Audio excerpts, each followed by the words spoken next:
Hello and welcome to my first ever tutorial. Now, you guys know I live stream every day on Twitch and TikTok, and one of the most common questions I have been getting is how do I set up this emulator? What emulator are you using?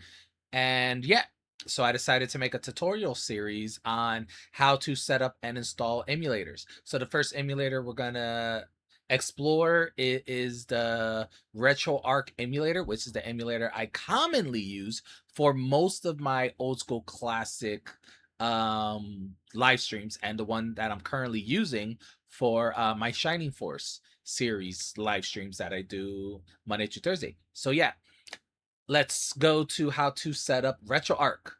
So the first thing you're going to need to do is you're going to need to go to your PC, load up your internet browser. I'm using Firefox, and you're going to need three things. First, you are going to need to download 7-zip. 7-zip is a fantastic free basically decompressor for all of your compressed files, or actually folders. I literally just download um the 64-bit version because I'm using a 64-bit Windows, but it's also compatible with older 32-bit Windows as well as ARM processor. So install it. It's very simple. You click here, you download it, you install it.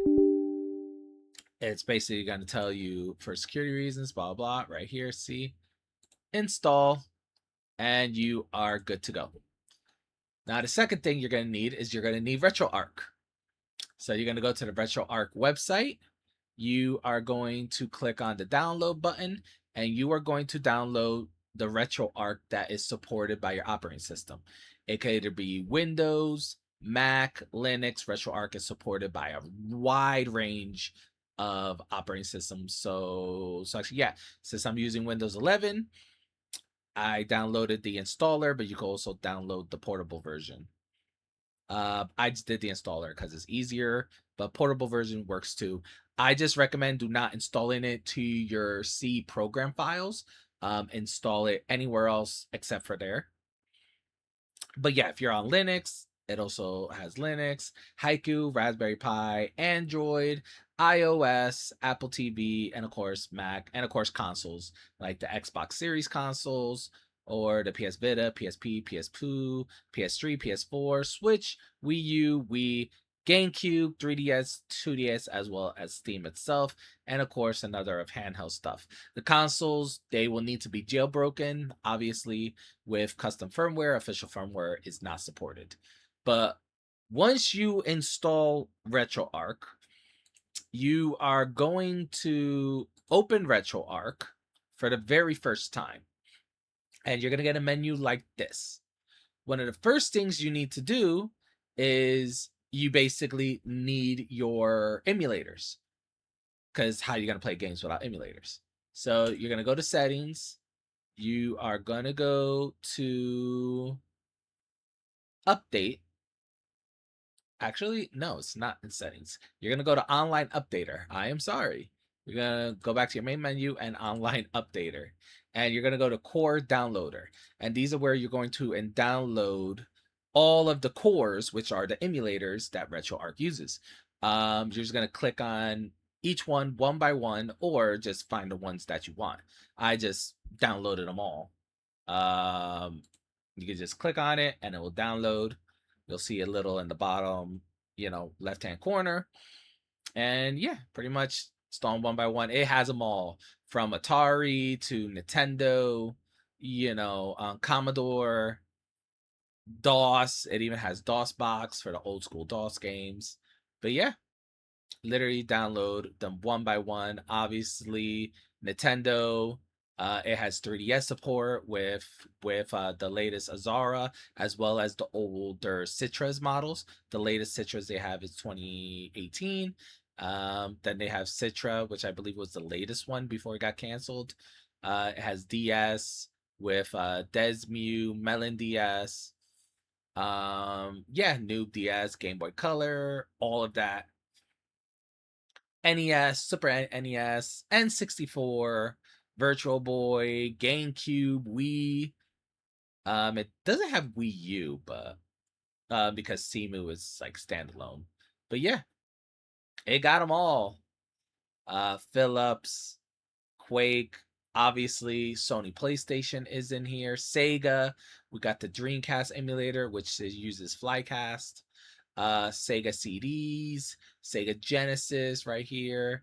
This is the one that I use most often because it does Master System, Genesis, Mega Drive, as well as Sega CD. Sega Saturns, which is the Beetle Saturn core. So yeah, it pretty much has them all. PlayStation has the Beetle Core HW, Swan Station, PS2, which is PCSX2, PSP, Texas Instrument. It has them all. So yeah, once you install these emulator cores, you are going to go down to and you are going to update it. You're going to click on update install cores. It is going to update any cores that's out of date.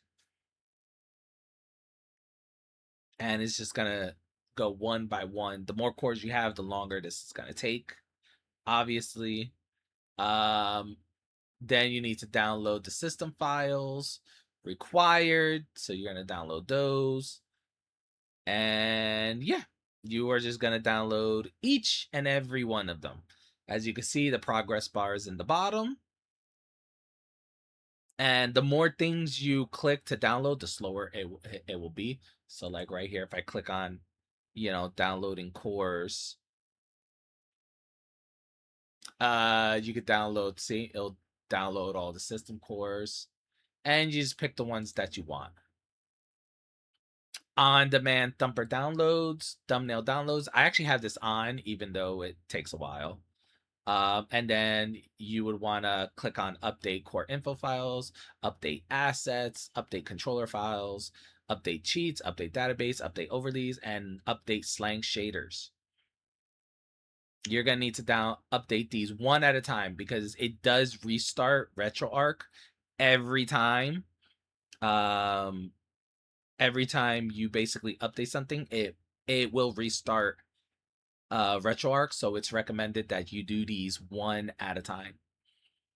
And yeah, so let's say I update the slang shaders, it'll download it, uninstall it, it'll download, and then overwrite the older ones, and then you can do the same things with the overlays, cheats, things of that nature. But once that's done, you are going to want to close it because there is still files that you need, because for modern emulators, for modern consoles, you are going to need BIOS files for them. So for Sega Saturn, PlayStation 2, you're going to need BIOS files, as well as if you want to do like Super Game Boy and things of that nature. So yeah, you're going to click on BIOS. You're going to go to the emulator wiki. You're gonna find the BIOS section. So I'm gonna click on multi-systems, RetroArch, and you're gonna BIOS download here, which I did this many times already. And once it's downloaded, you are going to see it, and you are going to feed it into your RetroArch folder. And what you're gonna do is you're gonna right click it, and you're going to extract it, and then you're gonna click extract here. And it's going to extract all of the BIOS files into product folders. I already did this, so it's gonna say, do you want to replace them? So yeah, once you do that, there are a few things, obviously, that it can't output, but that's okay because you really don't need these. Super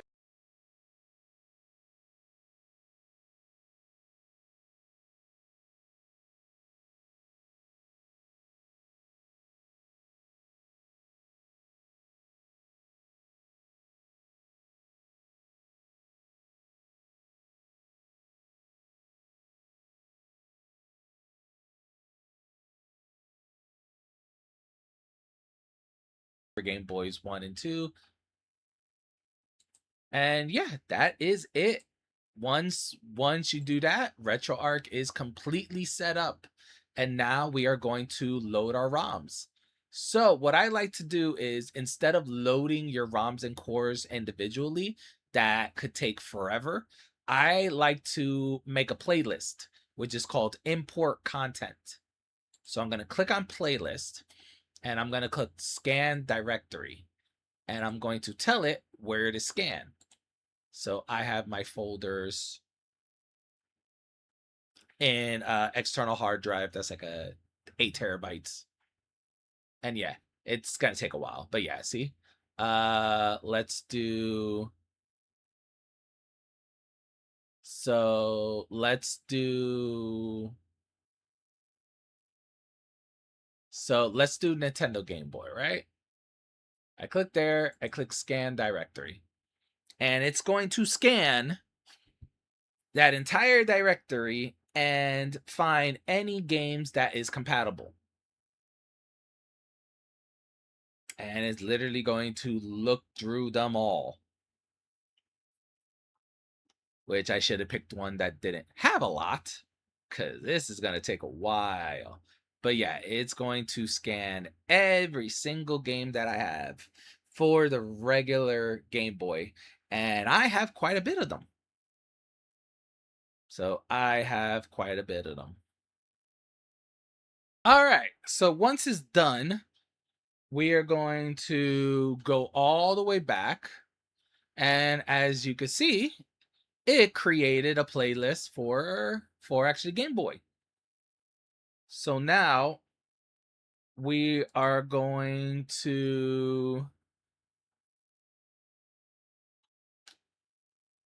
so right now I like to configure this. So on my controller, since I have my Xbox controller plugged in, I could actually navigate RetroArch through the entire, with the entire controller. So I'm going to click my start button and I'm going to organize this. So I like my primary thumbnail to be the box art, my secondary to be the title screen, but you could organize this as you see fit.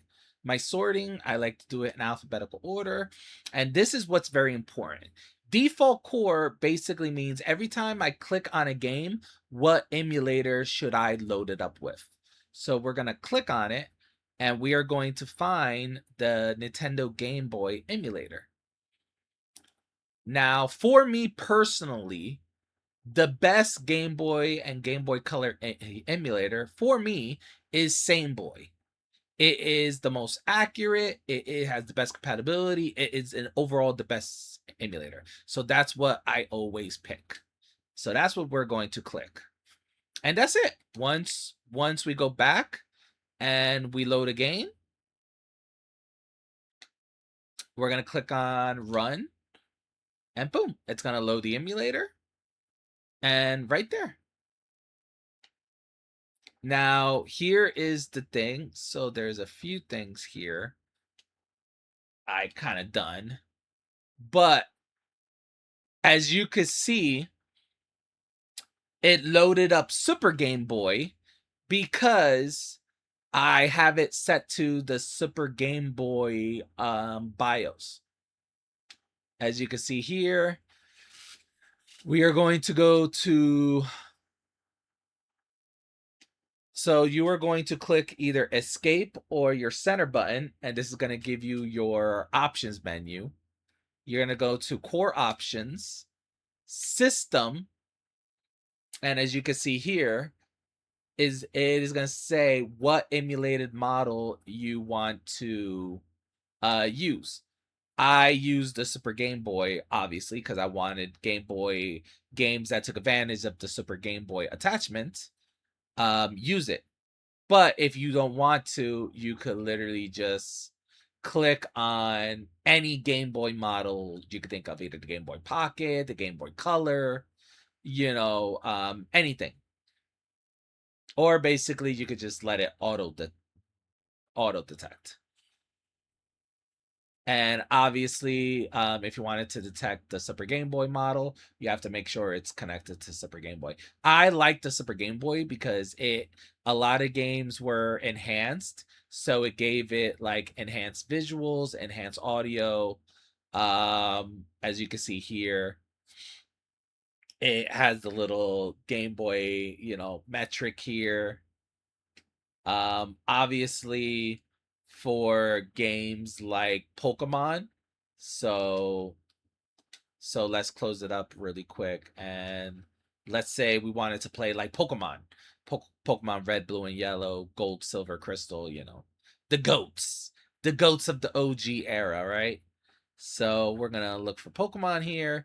And what I like is in the Super Game Boy mode, Pokemon got some very cool enhancements, which I will show you as I find Pokemon. So yeah, which I literally could just search for it.